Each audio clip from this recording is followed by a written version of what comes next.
Agosto 1 na, mo resume ang voters registration sa tanang mga opisina sa Commission on Elections, COMELEC.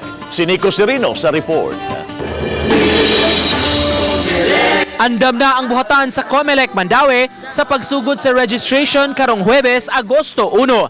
Gani gipaubos na sa final briefing ang tanan nga mga empleyado, gikan rasab sa ilang personnel nga una nang napaubos sa training kalabot niini. Sa himuong registration, may pipila ka kabag-uhan nga ipatuman sama sa duha lang gyud nga kapilian sa civil status sa registrant, single o married lang.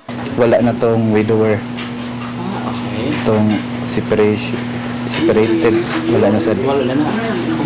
Wala na yung place of birth. So, wala na po yung place of birth. Di na pangayon ba niya? May mando sa Manila.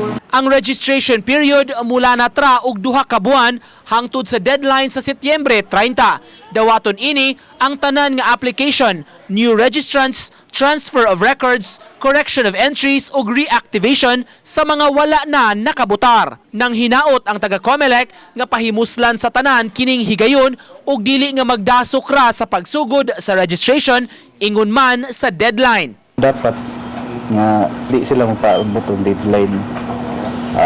Siguro dili po sila mo tungad tanan ni first day daghan na kayo. Pwede second day, third day.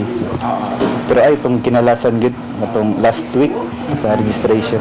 Ang Mandaue COMELEC mi-schedule sabdaan og satellite registration sa pipila ka mga dagkong barangay aron masayon alang sa katawhan. Kung dili mauswag, gitakda ang piniliay sa barangay sunod tuig. Uban ni Godfrey Relien, Nico Sereno, Balitang Bisdak.